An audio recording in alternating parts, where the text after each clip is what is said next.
Amputee Aid. So it's about 8 o'clock at night, day 2. I'm a little out of it, but I'm doing okay. I haven't taken any like oxy or anything like that. Nothing heavy on the medication. I took an anti-inflammatory and some Tylenol PM. So I'm a little trying to sleep. Sleep is eluding me a little bit because I still have some phantom pain. So it's almost like it got worse because of the surgery. But they told me that will die down and go away eventually. So I'm excited about that. The osseointegration that is sticking out, I think it's called the Oprah, is not the Oprah, but the connection that comes out. The stoma is leaking a little bit. So that's not from bleeding, that's from the bone. But that's also normal. Most of the pain that I'm feeling is more burning. I'm not getting a lot of throbbing or anything like that. It's been very tolerable. Other than just not being able to sleep, because it could keep you up. But other than that, I feel okay. I'm still excited. I'm glad I did it. And I just gotta try to get some sleep. I'll try to take a couple. I took some pictures and can't really shower yet or anything like that. So maybe, I think today is Saturday. So I just need to get through tomorrow. The first 2 days after surgery are typically the worst. Tomorrow should be the worst because it goes from burning to throbbing. And then after throbbing, it just steadily goes down and down and down. So it's part of the healing process. So I'm happy, I'm in good spirits, and osseointegration so far has been a success. Thanks, have a good night. Hey, welcome to our 4th podcast. Number 4. Amputee Aid. This is Jennifer Paine. She's our executive director for Amputee Aid. And my name is Carl Allison. I'm the founder, but today we're going to be discussing osseointegration and the experience that I've been going through. And we're going to do a lot of questions and answers, and we're going to try to get that put out onto YouTube probably within the next 3 days. Actually, 2. We send it out on Fridays usually, so over the weekend. Mm-hmm. But Amputee Aid basically was founded to help support the amputee community. We help provide prosthetics to people that don't have the financial means to do it themselves. We also offer counseling services, advocacy. We've been working on this now for almost a year, and I think we're finally getting some headway with some followers, and we're really excited to keep this podcast going. So if you aren't following us, please do. Mm-hmm. We've really got ourselves out there on Instagram. We're on YouTube, of course, and then also we do a live webinar every week, every Wednesday at 2:00. And that also can be found on Life Amplified on YouTube. So don't forget, we're on LinkedIn and TikTok too. If you're on TikTok, you will see our faces all over it. It's true. If you can't get enough of us. And for Amputee Aid is our handle for all of our social media. So please go follow us there. Right, Carl? That's it. Yeah. So, and thank you. So this is the Amputee Show, which is a deeper dive into topics that we talk about on Life Amplified, our weekly webinar on Zoom. Yeah. And we try to have special guests. And today you are our special guest, Carl. All right. And I will be interviewing you. And we have lots of questions to talk about from your surgery. Clearly, you have had osseointegration surgery. Yes. A few weeks ago, we had a question and answer session just a week after your surgery, 10-ish days, a week to 10-ish days. Yep. And that was with folks who attended live. And there were some questions that we weren't able to delve deeper into, and also some that we didn't even get to. So we thought we would use this podcast time for episode 4, talking in more detail about your surgery and your experience, as well as how things have gone with your first post-op appointment with your doctors, who we have some videos, and we will share them. I have referred to your doctors as Dr. McDreamies because You did not tell us. Yes, he's very good looking. Yes, Yes, he is.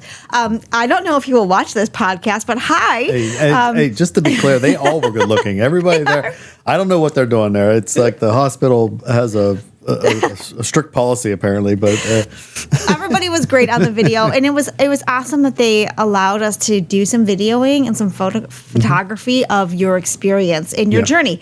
And our intention is to do that as you are in recovery, as you are learning to be a weight-bearing person with osseointegration, which we'll talk about in a little bit, as you are learning to use your prosthetic again, and then we're going to continue checking on you. So we call this part one. This is podcast session part one. Part one. So a couple disclosures that we have to throw out there. So we're not doctors. So not doctors. We're just giving you. I'm telling you about my experience, but I'm not telling you. Everybody's going to be different. Everybody may have a different outcome, but I think it's safe to say my outcome will be pretty close to what you can expect to experience. So just take that with a grain of salt a little bit. But the other thing I want to point out is I don't do this for a living. So if I'm stuttering while I'm trying to answer, this is for us. This is just us trying to be as honest and transparent as we can be. So I saw the questions a little bit ago. I probably knew them from the last webinar, but sometimes it's just you're trying to answer as honestly as you can. The videos when I came out of surgery versus like 3 days later really paint the picture. It's just that's just who I am in real life, and that's what we're trying to put out there and project. Is this is real. If it was painful, I'll just say it was painful. If it was easy, I'll say it was easy. But I think I'm just trying to be real, I guess is what I'm trying to say. Yeah, real and unfiltered. This is not rehearsed. Osseointegration surgery, Carl, is not for everyone, right? And we don't want to suggest it is for everyone. The biggest takeaway we want you all to have from this part one of our podcast series on your surgery is please talk to your doctor. You will have questions. You will want to know if you are a good candidate, what your recovery process will be like. We're just sharing Carl's story. And also, we don't have any stake in this game. It's not like if you go get it, someone's going to give us a grant or kickback. Okay, so please don't think that either. We're not here selling or promoting anything, but this is a newer option for amputees, and it's something that you've pursued. You mentioned your videos, and we're going to share those videos during this podcast so you can see the progression after surgery, those first 3 days. But I'd like to start, Carl, with way back at the beginning. Yeah. How you even found out about osseointegration surgery. How did you find out about this opportunity? I'm not sure what I researched. I know I do a lot of time looking for videos and trying to understand what's out there, what products exist, not just from an osseointegration standpoint, but sockets, types of liner covers and things like that. And it just somehow I landed on a gentleman who had osseointegration, and my ears, like I immediately perked up, like, what is this? And that made me dig deeper. But a lot of it was prompted because I was having issues with my socket fit and how uncomfortable it could be at times, or just being limited to certain things. It's inconvenient. Liners are expensive, all these different things that were going through my head. So when I started going down that road, I got more and more interested and more, it finally got to a point where I said, it's time to talk to somebody, So I made 2 very important appointments. I wanted to talk to someone who's had it. Okay. Then I wanted to talk to the doctor that would potentially perform it. Can I pause you there just for a moment? Now, you've been an amputee for how many years now? Almost 4 years. Almost 4 years. So how many months or years back did you start this research process? Oh, boy. Not long. Not long. No. Would you say it was within the last year? Oh, absolutely. Within the last year. Okay. Less than 6 months, but probably more than 5, somewhere in there. Yeah. And why? So when you started doing your research, did you find were there any initial barriers that you found or learned about based on the type of amputation that you had? Yes. And we're very specifically today talking about below the knee osseointegration. So above the knee is different. It's there's more doctors performing it. It's more recognized. It's more popular, if you will, because they have a larger bone that they're working with. It's above the knees. They have way more socket challenges than we do with the below the knee. So I'm specifically talking about below the knee, which is rare. Not a lot of people are doing this type of surgery. So the research was very limited. There wasn't a lot going on, especially in the U.S. Most of the research was showing things from overseas, I see, where it is a little more prominent. I see. And is the I don't want to say lack, but the amount of research, was that one of the reasons that you wanted to talk to someone who had it? Okay. Yes, absolutely. Okay. So your first two appointments, the first two things you wanted was, number one, talk to someone who had below the knee osseointegration, and number two, talk to a doctor who actually performed the surgery. Correct. So how did you go about finding those people? So let me take one step back. And I'm sorry, Jennifer. I skipped a little step here. I had a meeting with my insurance provider. Okay. Very important piece of this discussion. And it started with just simply sending an email asking for a teleconference so that we could do a video call, that I had some questions about osseointegration. Okay. And they responded pretty quick. I was able to talk to a doctor, and I was informed that they would not be covering it and that I shouldn't consider it because I would not be able to, and they knew me kind of from a personal standpoint, that you wouldn't be able to be in the water and you'd never run again. So that's what the insurance carrier or the doctor said to you? That's what the doctor that my insurance covered. I see. Now, you're an active guy. So if I were in your position and I heard no swimming, no running, I would say, never mind, forget this idea. I immediately said, well, if that's the case, I'm out. You're right. I don't want this. I'm going to just stay in the socket and let's move into a different direction, which is just let's fix my socket, right? So why did you continue pursuing this? Because I'm stubborn and I saw what I saw. It's to me, I think I was more informed than they were at that time, which may be true. And I'll get back to that later. But when I started continuing down that path of saying, wait a minute, I saw videos of people running and I saw videos of people swimming. And it was all below the knee. So I'm like, I didn't want to push the issue. I was like, okay, thank you, but let me continue down this path. So at that point, I had to verify. So I reached out to someone who has below the knee osseointegration, and I reached out for a consultation with a surgeon. And how did you find the person that you wanted to reach out to? I mean, it's not like Match.com for osseointegration, right? How did you find that person? Online, I saw a video and I sent an email out, and of course they responded. It was just some quick questions, and they were, more than willing to answer those questions. And it was pretty cut and dry. This person also had their surgery at the same hospital, so there was a little bit of a, community there. Yeah. Of course, he was very supportive of the surgery. He runs, he does everything. His exact words were, "This was life-changing for me." I see. But I he did the right thing. He said, "But you should talk to your surgeon." Yeah. So, which was great. So I went ahead and scheduled the consult, and then at that point, I was sold 100%. There was no doubt in my mind that osseointegration was for me. Hold on. So sorry. We'll edit that out. Okay, please edit that. Okay. So, how did you go to this doctor because that person had referred to you, or were you already aware of that doctor? I was already aware of that doctor. Okay. Again, there's not very many doctors out there that are doing this surgery. And you found that out during your research. Yeah, and just to give you an example, in my follow-up yesterday talking with my doctor, I told him about Mike Schultz. I don't think we can say the client. We'll have to edit that out.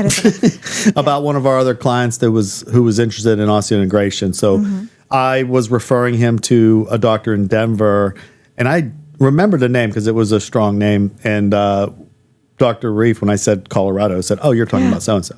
Wow, that's unheard of. Like they knew each other. Of course, they know each other. I don't believe there's more than a dozen doctors that are doing below the knee. I see. Yeah. So if I'm wrong, I couldn't find it. So let's take a step back for a moment. When you were talking to the person who had already had the surgery, and that person was living an active life. Mm-hmm. Did you hear about any downsides, any challenges with recovery, things that person could not do that maybe weren't deterrents to you, but were still things that you thought, well, I still need to think about this a little bit? Yes. So there was bone infection, limiting the distance. So your distance from the bottom of your stoma or of your implant to the ground. So you're going to be limited to the type of device that you're going to be able to use as a prosthetic foot. So people who don't know, stoma is what we refer to as the implant? No, stoma is just anytime you have something extruding from your body. That's called a stoma. Yeah, because of the way it heals, it's that's an open stoma basically. Got it. Okay. So you're going to be susceptible to infection. Got it. That was my biggest concern. But everybody you talk to that has, whether it's below or above, it isn't. They can get an infection. You can get an infection even when you have without osseointegration. So it's a little more open. So you have to be careful. But most of the time, 99% of the time, it's if you do get an infection, it's healed with over-the-counter antibacterial products. I see. If it's not, then they'll call in a subscription for antibiotics that always have worked. Nobody is, that I'm aware of, had to have their removed from below the knee because of a bacterial infection. So potential for infection, Yes. limitation on the types of prosthetics. Yes. Okay, based on the length of the implant. Which you could have even with a socket. Right. Or where your residual limb ends. And that's maybe Correct. not as big a risk, but still something to think about. But nevertheless, you decided, I'm going to continue with the consult with my doctor.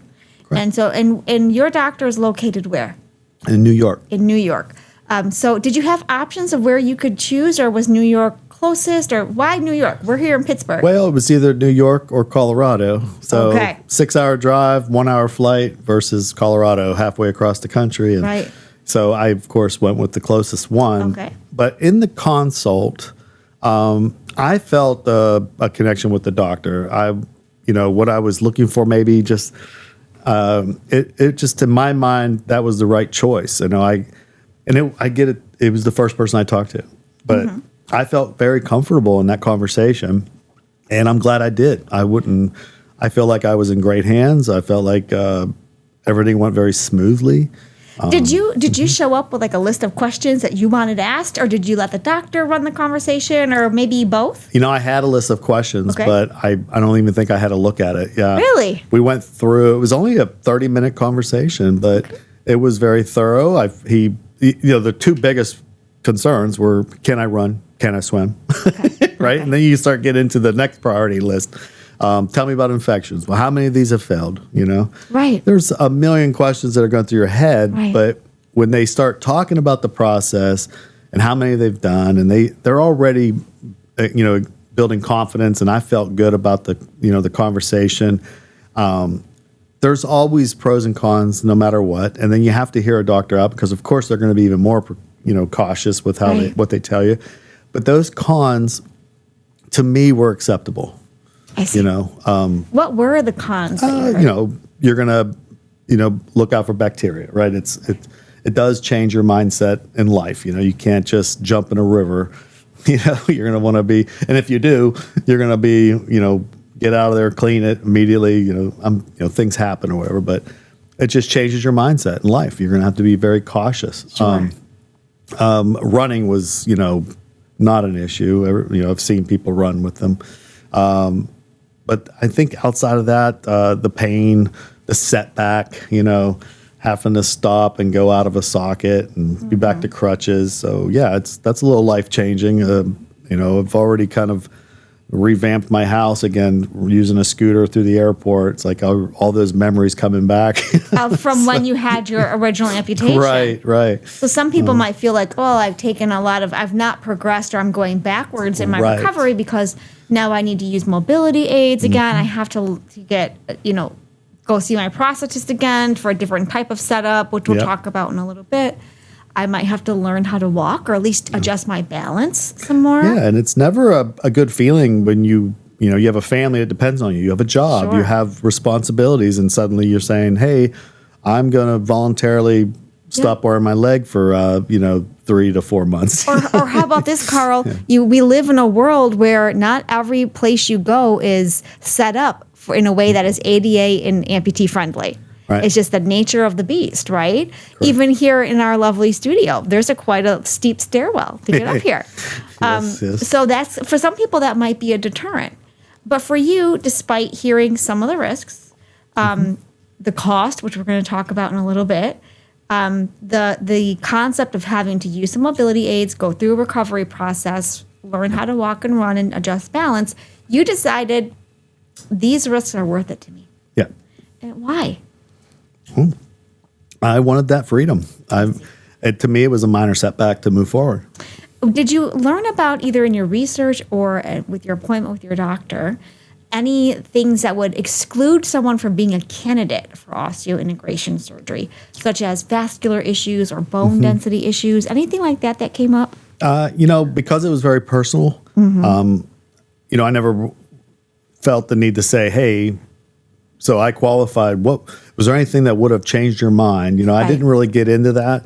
But yeah, there were some obvious things. The bone, they did x-rays, they did CT scans. They were looking so obviously they were looking for good blood flow, good, there wasn't like bone issues or damage, or even, I know people on the webinar were asking about bone density. Right. Is the size of the bone big enough to handle an implant? Yeah. There's a lot to take into consideration, I'm sure. That's why it's very important to do your own consultation and go through that and have your due diligence to make sure that you're a candidate. I think the average person will be a good candidate. A couple things that did come up in my situation was they're always also concerned about how much skin you have on your residual limb. And why is that? Because you want it to, you don't want like this to hang down over, and because then things get stuck in there, or it could be a problem. So you want it to be a smooth transition away from the implant so it heals clearly.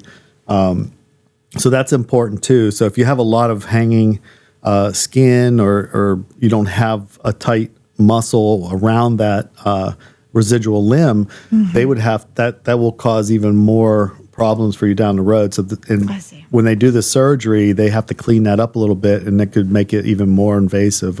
I didn't even know that until yesterday when we were, I said, I'm having some soreness on the outside. And he goes, well, unfortunately, I had to really clean that up a little more. And I wanted to make sure, you had a good fit, that it wasn't going to later on sag down. As you get older, obviously, gravity, muscle isn't where it used to be. And suddenly you'd have things, hanging down over the stoma. Right. It's better for the stoma to have a clean exit with skin that's healed around it. When you were at your consultation, did the doctor show you the implant, like what it would actually look like?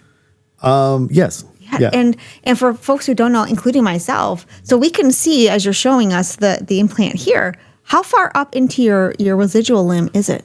It's not quite 5 inches. Okay. But I think it's over 4. Over 4. It's at every bit of, up to here. I see. And I have an x-ray. I'll share that. Yeah. So you can see it. It's probably better explained that way. So you can see the size and what it looks like now that it's actually implanted. Yeah. And again, for anyone who's wondering, do I have enough of a residual limb? This is why you want to talk to a doctor and get the consultation. It's worth the expense. If the expense is an issue, then that's something you can talk to our agency about, because you want to be able to ask these questions. Do I have enough space? Is there a bone density issue for me? If you have vascular issues, perhaps your amputation was a result of diabetes or other vascular illnesses, those are things that you really want to take seriously. You didn't have any of those issues. I did not. So you were considered a good candidate. Correct. But you said something very important a little bit ago, which is your insurance company said, we're not covering this. Right. So next challenge would be, how do you pay for the surgery, considering you weighed the pros and cons, you decided I'm still going to proceed with it. You've got to figure out how to pay for it. Yeah, that was interesting for me. And also one other thing, talking about the x-ray real quick before we dive into that. I have 2 x-rays. One was before and one is after. So that's a good indicator. If you look at that, you can see both of my legs today and then both of my legs before the implant. So you can see the size of my bone, the residual, what it looked like, and then when they put the actual implant in, and you can see it in the bone. So it'll give you a better idea of what it looks like. But that was kind of interesting for me when I saw it, but I'll make sure that that's processed so they can see at the end of the video. I'm thinking in my head, if I were you and I saw an x-ray with an implant, I would immediately start hurting. I don't know. Did it hurt like when you saw it? Did you feel like, oh, that really hurts? Or were you more like, wow, look at that? You know, I was curious. Probably more like that. Like, wow, look at that. Look at that. Okay. And I would also milk it for all I could at home. I'd be like, listen, get me everything. I want all the treats and snacks because I have an implant. All within arm's reach. Yes. Give me the TV remote. All right. So you made the decision. I'm going to proceed with this. And obviously we're saying you, but this was a family decision because the family, it's not just you who's paying. You've got a family to support, as you mentioned a little bit ago. You got college tuition. For more than one person. Right. So how did you approach the topic of paying for the surgery in light of insurance telling you that they would not cover it? Yeah. So I limited my exposure as much as I could. So obviously some things were covered, some were not. But the hospital was not covered, the doctor bill was not covered, and the anesthesiologist wasn't covered. I basically, that almost deterred me from having the surgery, yes. Probably the biggest indication was cost. So osseointegration is not cheap, nor is any surgery. But if you want it done properly, and there's a reason our medical system is expensive. It's because we have experts in the field, and there was a lot of people involved. So I understand the cost. I wasn't trying to. Nobody was ripping me off or anything like that. It was just I had to make a financial decision when I finally got the cost, and this was negotiating and pleading and letting them know I'm paying out of pocket. I need your best foot forward, and they did. But when it was all said and done, I had to sit down and have a really tough decision. Like, should I do this? Is it worth it? Right. Now, a couple of things we talked about it on the webinar. Yes. And we do have that recorded if you want to know more about the details of the negotiations. But go ahead, Carl. Fortunately, I was financially able to pay. So not everybody can. So, right. And hey, shout out Amputee Aid maybe. Right, to help with some of those costs. Do you mind sharing with us the ballpark figure that you were looking at paying? $96,000. $96,000. So okay. Which so that is would heavily discounted. And so after the negotiations and talking about like how many days you'd be in the hospital, that kind of thing, the figure you're working with is $96K. Yes. So now that doesn't include auxiliary services that were included, right? So X-rays, CT scans, your consult, follow-up travel back and forth. There's still other indications. This was just what the hospital was going to charge me, the doctor and the anesthesiologist. So those are 3 separate fees. They're all 3 completely separate, and anywhere you go, it's going to be different. Yeah. I was happy with that price. At the end, I said, I'm going to do it for that price. Okay. And did you set up a payment plan, or how did you? Yes. You did. Okay. I paid for the doctor bill up front. Okay. I paid everything else was paid as far as X-rays and all the blood work and all those things. The anesthesiologist and the hospital bills I just received recently, and we did go in and set up a payment plan and it was 18 months, 0% interest. So for people who've never done this or don't know how the process works, when you are negotiating the bills, that is with the hospital or one provider, or are you going to each of the 3 different providers that you mentioned? It was just with the hospital. They were able to coordinate that themselves through the process, yes. And I don't mean this to sound funny or joking in any way, but I think it's a common thing for people to worry, like, well, if I haven't paid all of it, am I not going to get the best treatment, right? No. Was that a worry for you at all? Not at all. Not at all. It was like there was such a disconnect between the provider and the billing people they each have their own representative of how they do business, and I get that and I respect that, but never did I, if anything, they would just assume that it was paid for and that there was insurance, and nobody ever brought it up. Nobody made me feel uncomfortable. It's just been seamless. As far as working with, that hospital, can I say the hospital? HSS, Hospital for Specialty Services, was incredible. They were very friendly. Like I said, they were all good looking. I was crazy, right? As we said earlier, everybody always has this, New York, everybody's aggressive. No, not at all. I had a great experience. So great. So, which is good. And of course, yes, we want to sing their praises because they've been treating you very well and they've let us document your journey so far. So that, that's a good thing to hear. And hopefully folks who are watching our podcast can take that seriously, that you don't hesitate to negotiate your bill if it's not doable for you. It doesn't hurt to pick up the phone, and we do mean pick up the phone and talk to a person. Don't send an email. Please just don't send a blind email to the person who emailed you your bill. Don't hesitate, right? Because billing is separate and apart from your actual provider. I think, yes, when you go into the negotiation conversation and you're working with a hospital, just keep in mind who you're working with. They are a financial institution. They are for profit. They need to make money. Doctors should be paid. They're highly skilled. And the doctors have this huge mandate for taking care of people, and they do. But it takes a lot, and it's always more than you anticipate. So have a budget in mind, what you can do, and just be open about it. You're just talking to another person that wants to help you. Just be honest, be open. This is what I can afford, and that's kind of what I did. I went in with a budget mindset, saying, "Can you help me get there?" And they did. So. Now, when you were budgeting, you budgeted for a set number of days in the hospital. True? I think there was a little bit of contention there. I think they wanted me to stay longer, but I didn't want to pay more. So I opted to leave as soon as possible. Sure. Again, though, that was just me trying to avoid an additional cost. And also, I think it's fair to say that they wanted me to stay. They gave me the option, but they were upfront as well, saying, but if you stay a second night, it would potentially be more. Right. So you were able to leave after one day. Yeah. And that was at least at the consent of your healthcare provider. So you weren't doing anything illegal or against the directions of your healthcare provider. But again, that's something that's individualized. I want to talk about the day of the surgery, but before we do, in your mind, were you worried that maybe something would go wrong during the surgery and you might need a different kind of procedure that might actually increase that cost above the budget that you had set in your head and negotiated? Never crossed my mind. It didn't.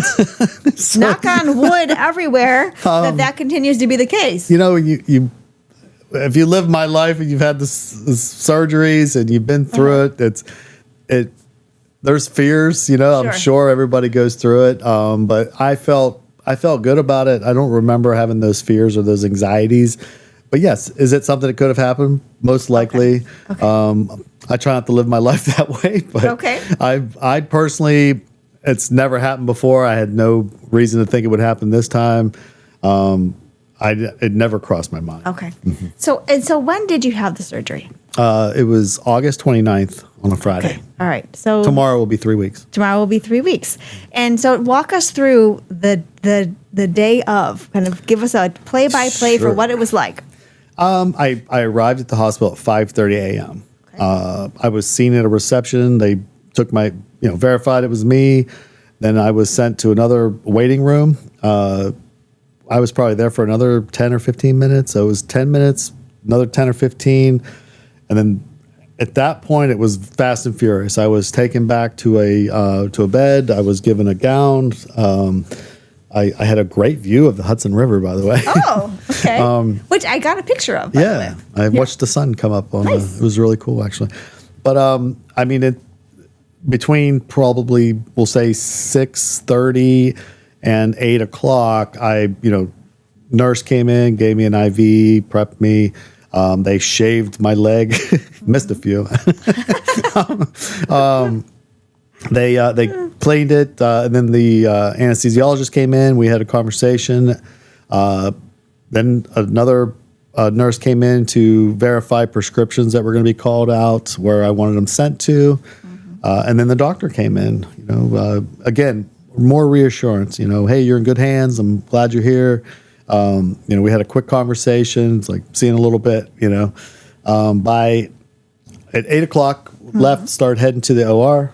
Once I got into the operating room, I don't remember being there very long until I fell asleep, right? So Good old anesthesia. yeah, anesthesia kicked in. I had nerve block, so next thing I know, I woke up, but I got a chance to look at the notes. So I was able to see that they started the actual surgery at like 8:45, and I was done and moved to the prep at, I think, 10:36 or something like that. Wow. So actually, I'm sorry, it was almost 9 o'clock. It was like 8:50 something. So it was almost 9 o'clock all the way to 10:36. So a little over, maybe an hour and 40 minutes was the entire procedure. And I woke up and they offered me like a yogurt and an apple juice, and I was just having a snack. And then a guy across me woke up. He was coming from a different surgery, I don't know, but he was not having it. He was having a hard time. But I woke up feeling really good, completely alert, no pain, wondering, like, did I just have surgery? Like, never have I woken up from surgery feeling that good. Wow. Meaning just alert, but I saw this guy across from me in the same room having a hard time waking up. Yes. Couldn't sit up, was struggling to kind of come out of the fog, right? Right. And they brought him lunch. He said, I don't want this lunch. And of course, I was like, I'll take it. The yogurt wasn't free good meal. enough. Bring it over here. Yes. I mean, I want to say about 1 o'clock, I was out of the hospital in a car driving back to Pittsburgh. And obviously you were not driving yourself. You did have someone with you, Yes. right? Yes, I did. And you made it this point during our webinar, and I think it's important to bring it up at this point in the podcast too, is that during your research, you found a lot of material about the length of time of recovery and the pain involved. Yeah. And a lot of that research comes from folks who have their amputation and osseointegration at the same time. Yeah, that's Can true. you talk to us a little bit about the distinction and how maybe your experience was different because you were already coming into it as an amputee? Correct. A lot of the questions I was asking was, what's the recovery? What does it look like? And this is coming from, using the research that you could find, which is, Right. YouTube videos, what you find on Google or ChatGPT, whatever you're trying to do to research. And it was hard to separate, no, I'm already an amputee. I'm having this surgery. What does this look like? So I had to dive a little deeper because the recovery at first seemed much more arduous. Like it was Right. going to take some time. And then when my other research came back with like, no, hold on a minute. And I was correct in that analogy, because without going into it with both, like they would do, which is a normal procedure in some countries, but here it's not.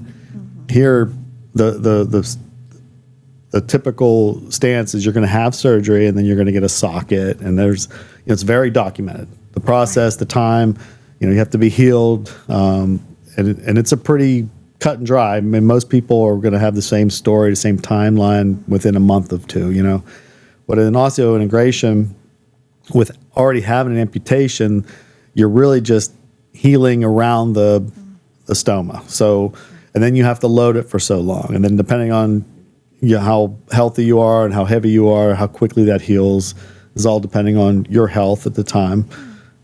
So there's always these windows, but the truth is I'm 3 weeks in, we'll say. I'm already attaching my plate so I can start loading and slowly building up that pressure. And they said 4 to 6 weeks. I'm shooting for under 4. Okay.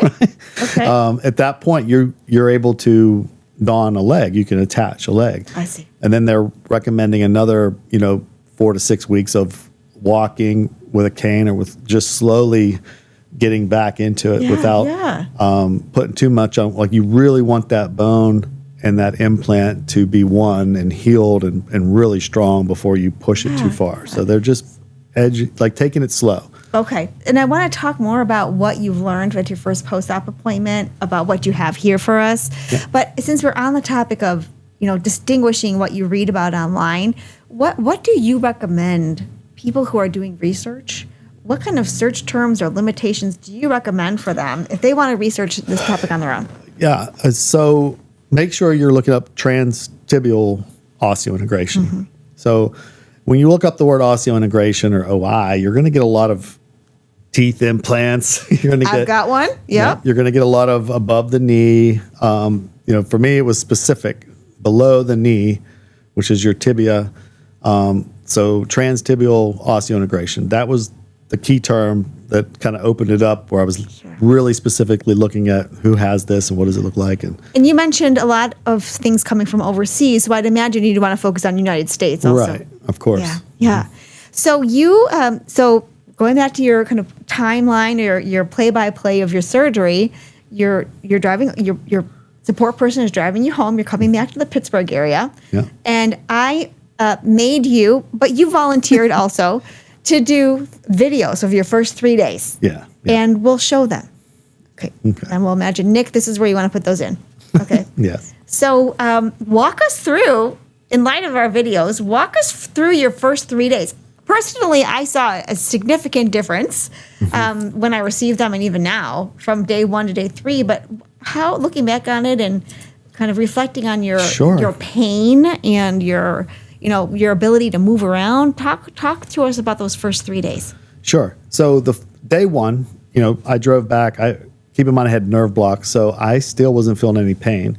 Mm-hmm. I got back to Pittsburgh, late, probably 7:30, 8 o'clock at night. I was basically just trying to get the bed, lay down, because I think in my mind I knew the nerve block was going to wear off, and I need to be prepared. So I was trying to organize. I had a Gatorade, a water, everything I need close by. Sure. They gave me. We picked up the prescriptions on our way home. So I had. They gave me a very low dose of oxycodone, some extra strength acetylene, which is like Tylenol. Mm-hmm. And then I had some anti-inflammatories, which I wasn't supposed to take till the following morning with a meal. And then some baby aspirin, which was helping with blood flow, so you don't get a blood clot. And that's pretty much it. Outside of that, I didn't take anything. I just thought, let's see how it goes, right? Okay. Oh, around the first video, I guess the reason I'm telling you all this was probably at 2 o'clock in the morning. Could not sleep. And I don't know if it was it wasn't because of the pain. I could not sleep. I think it was just the anxiety of what's coming. Right. I could feel it starting to wear off. I could feel burning, but it wasn't bad, But I was just preparing mentally for it so much, I think it just kept me awake. Sure. I think I did the first video then. Mm-hmm. The next video was later the next day. So the pains, the block wore off, the pain was starting to come in, and I think I even used the term, they definitely shoved a pipe up my leg. Yes, yes. So it was, very clearly, you can feel that. Yeah. Yes. That was probably the worst. I mean, that day was, throbbing, didn't really want to do much. And believe it or not, the best medication I took was the anti-inflammatory. Really? Which was just keeping it from swelling, which I didn't have a lot of swelling. I had very little swelling. And the oxycodone, I probably would have helped me sleep if I took more of it, but I just wasn't a fan of, the Tylenol worked great. Of course, it keeps you up too. So right. So having some Tylenol PM probably would have helped. Some melatonin or something. But for about 3 days, I know I had a hard time sleeping. But which is hard because your mind just wants to get through the day. Right. Sleeping is wonderful. If that's all I did was sleep for 3 days, it would have been fantastic. But instead, it took probably a good 5 days before I started to really get a good night's sleep and I see. get through that discomfort. Yeah.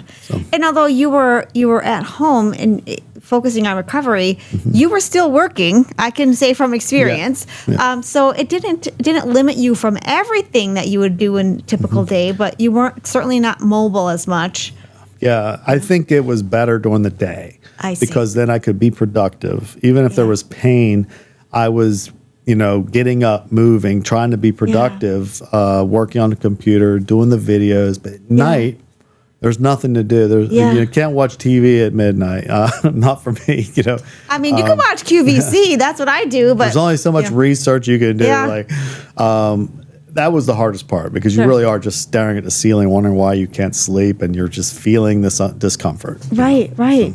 So what limitations did you have immediately after your surgery? Obviously not using a prosthetic, but were there any other limitations on the types of activities you did or what kind of mobility aids you could use?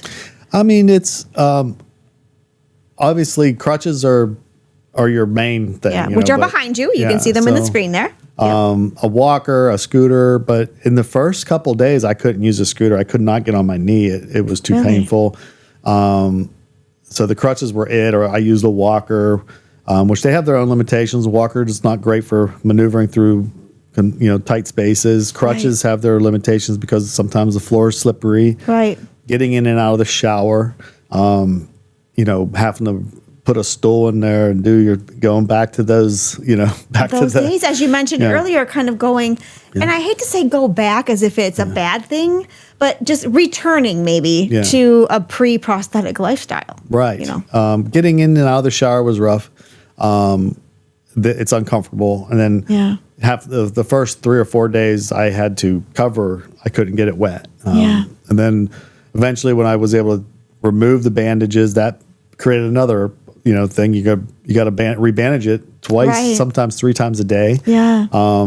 Keeping it clean, monitoring it, looking for infection, just very hyper focused on that. So I'd imagine for folks who are considering this kind of surgery, if you experienced a lot of trauma around your amputation, this might trigger some of those memories. So it might be a time to consider therapy or a counselor or at least a support person. Yeah, for sure. It is. We all talk about it. I know. I'm sorry, we don't talk about it. Amputees, we bury a lot of depression because of that. It is hard. You're missing out. So for the next however many months, you're missing out. And it is hard to swallow sometimes. And you go back into that, and I'm a happy person. I get around pretty well. And you are. But there's moments, and you're like, snap out of it, But it's really easy to fall into that, especially when you're getting excited. You have a follow up, or you have something, and you get a delay, or something bad happens. It could really spiral you into depression. Yeah. That's why it's always good to talk about it. Talk to someone. Join a group. You can come to a webinar like the one that we have on Wednesdays. And just being optimistic. I mean, to me, it's like every day is better than the last. And you have to be, I'm hyper vigilant, I don't want to have a setback. So being careful with keeping it clean, not hitting it wrong. I wanted to ask you about that. And we talked about this in our office too. One thing that I would be worried about is falling on my implant or banging it into the ledge on the shower or the door. Have you worried about that? And B, have you had any of those experiences yet? Twice, yeah.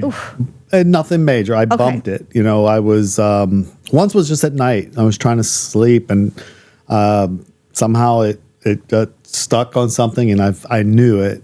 It was just the sheets, I think, just hit it, and it made it uncomfortable. And it stayed it hurt for probably an hour. I knew I overdid it there. I just moved my leg too quickly, and it was caught on something. And then another time I was doing something, but I hit it on the side of the tub. Ouch. The arch that you would step over to climb into a tub. It just hit it because I wasn't thinking. That you have an extra couple of inches there. Right. I remember thinking ooh, nah, it's fine. Yeah. But did I bump it? Did I move it? Right. Maybe a little nervous, but Lately though, now I'm to a point where it is stronger. I touch it, I can feel it. It's really is much stronger. Yeah. It doesn't bother me. But that first 5 or 6 days, I mean, I could feel that. And so that's what I wanted to ask you. Just a light touch. I wanted to ask you about that because I got the treat of seeing the video from your follow-up, and we'll be sharing those on our social media as well. Yeah. But at one point, your doctor, he tapped your implant and said, "Can you feel this?" Oh no, it was this part, which I want to talk about next. Which is connected to the implant. Yeah, and you could feel it. Yeah. And you could feel it up into your limb. Yep. And that is maybe one of the advantages of osseointegration surgery is that you get some of that sensation. You do. It definitely gives you more balance, more confidence, Okay. And for me, phantom pain is a thing. It's real. I get it. And right now I can feel my toes tingling, which they're not there. But if I just tap on the bottom, it goes away almost immediately. Yeah, and I think one of the theories is your brain realizes where the sensation is now. Right. And as opposed to imagining where it might be. Right. Which would be. Yeah. So we talked about this. So you had your first post-op follow-up with your doctor yesterday. Yes. You had to go back to New York for it. Yes. And then and this is something you got. So talk to us about the post-op and what this is. So this is the connection to the to the implant basically. So it has two connectors which are just screws. One is a fail-safe and one is a actual connection so that it could shear off if you were to twist it or get hit with something so it doesn't damage the implant. So there's only one screw that needs to be tightened and it goes on pretty simple. The reason it has a pad on it right now currently is so that I could have something to cushion the bottom so I can start loading. So I'm not doing any lateral push on it or pull. It's all just bottom pressure. Okay. So vertical pressure only. Okay. At some point, will there be different types of pressure? I mean, eventually when you start walking, by then You'll feel it. it's starting to grow together and it's stronger and it's not an issue. But today I'm just trying to build up my tolerance to my body weight. Sure. So that I could put a leg on and feel comfortable walking without, not being able to put a lot of weight on it. So how do you do that? Could you give us a demonstration? So basically, it just slides on. It slides on. You have a little key there. Then you tighten it down. It's that simple. Now, is this what And that's how I would attach a foot as well. That's what I was just in the going to ask future. you. The piece that we see here, this is what will be eventually connecting to a prosthetic? Yes. What? So this pad would be removed, and then we would attach that to a actual foot. So Interesting. So instead of having a socket, you have a connector. correct. Now, why is that pad that you mentioned the load bearing? So tell us about that. How do you start practicing types of weight and pressure? It's just like you think. Okay. I bought a stool. I bought a scale, but not a digital scale, but an actual old school Like a bathroom scale that my grandma had? Yes. Okay. And basically, I stand next to it and I slowly push pressure down onto the scale. Yesterday when I did it, I was able to put about, at best, 60 pounds. He told me to 60 start at 20 and, of course, push the issue a little bit. But I want to see. Please follow your doctor's advice because we don't want to mess up any of that implant before it's completely. Right. I was curious. I wanted to know how hard do I have to push down till I feel something. And I felt something at 60 pounds. What did it feel like? It just tingled. Okay. It wasn't painful. It was just I felt something. So And was it I let up. tingling just at the base, or could you feel it up into your limb? I can feel it up into the bone. Yep. Okay. So the idea though is you just hold that weight for maybe 5 seconds and then let up, and then hold that weight for 5 seconds and let up. You do that 10 to 15 sets. And then is we it do just that once twice a a day? day. So twice a day, 10 to 15 sets of the weight. Yeah. And how do you know when to increase? You want to try to increase every day. I see. So anywhere from 5, even, or maybe it doesn't go up. It's really you just have to kind of allow it to heal and not be impatient. And what are the signs that you might see or feel that would tell you, stop, this isn't right? Like this is too much weight or there's something wrong? For me, it was that tingling. I knew that was too much. Okay. But eventually you just get to the point where you just putting all your weight on it and it's fine, then you know you're ready. So you would basically be shifting your weight from your limb to your residual limb. Correct. On the I was scale. basically using my crutches or a walker or just a handrail and slowly adding pressure. It doesn't have to be putting a bunch of weight on. You just want it to, you look at the scale. Yeah. I think if I would have started at 30 pounds and just took it easy, and then tomorrow 35 pounds, the next day 40 pounds, and you have 4 to 6 weeks to do this. I see. And for me, I got to get to at least half my body weight. Yeah. So I weighed myself this morning. And Okay. I'm about without a leg. Yeah. So I'm 203 pounds. Okay. So for we me- got to get to about 100-ish. Yeah, I need at least 100 pounds, comfortable with 100 pounds of pressure before they would allow me to attach a leg. I see.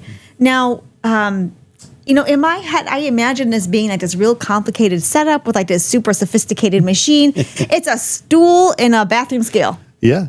that you can repurpose for other parts of your house when you're done. Yeah, I imagine you can do it this way too if you mount the mud on the wall or Right? something. Okay. MacGyver it that way so you can watch TV and Yeah. do it. All right.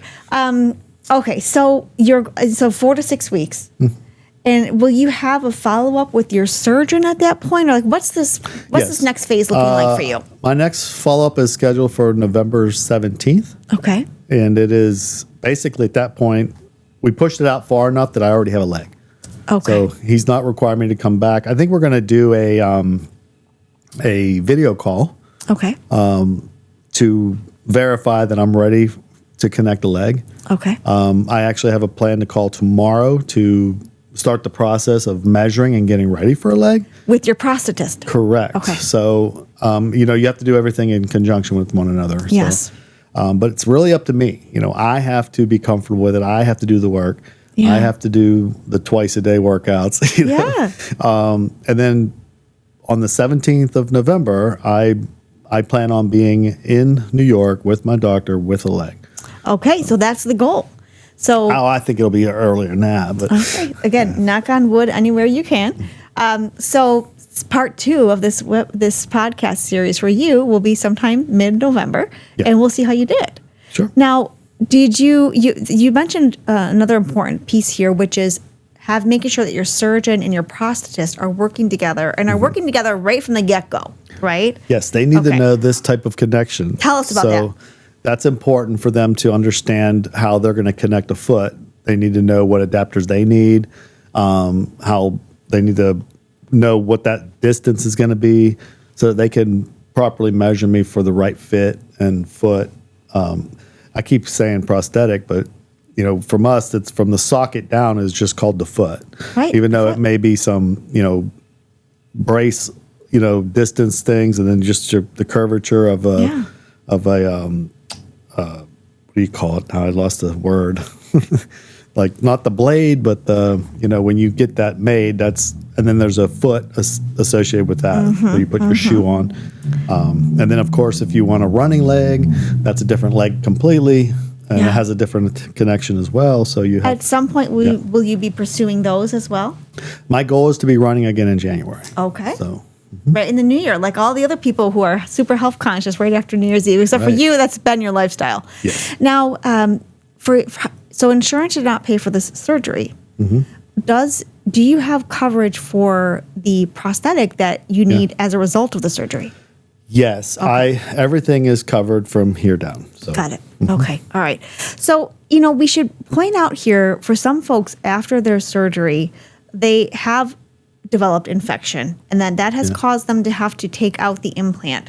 So although you are optimistic and we want to continue following your journey and seeing it grow the way you are imagining it, we don't want to suggest to everyone that the potential for complications ends at this point. There can be complications after, as you are going through recovery, as you are weight bearing, you might shift that implant if you're not following your doctor's instructions for how you bear weight. Like don't go work out right away. Yeah.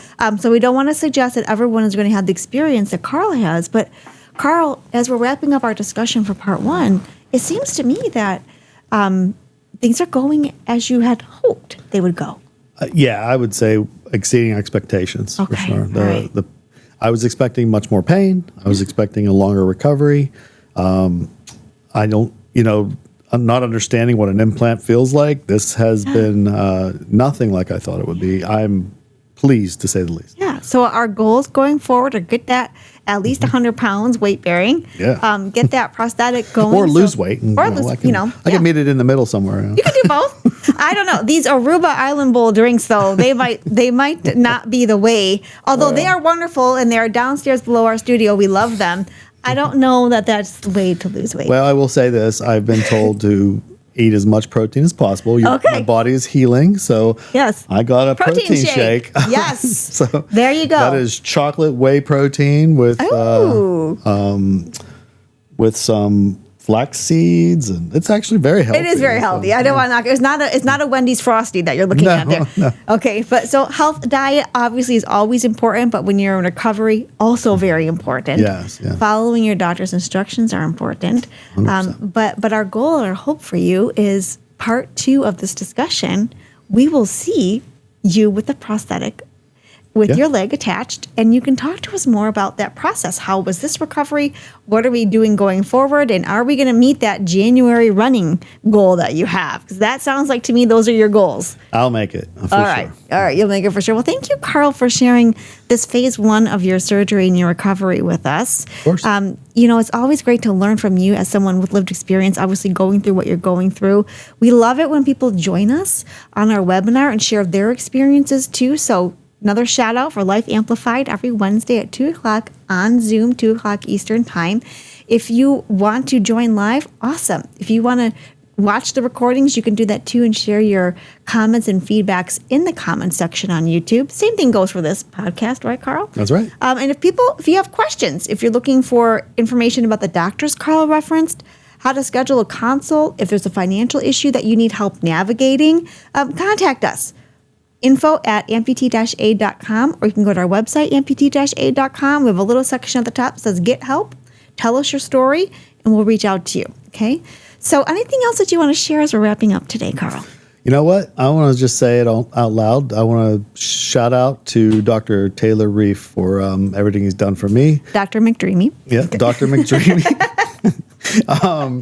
Yeah, he's been really good, and I'm glad he's my surgeon. So. That's great. We are glad too, and thank you for letting us document Carl's journey. And Carl, thank you for sharing it with us. So until we do part 2, have a great day, everyone. Take care. Thank you. See you next time.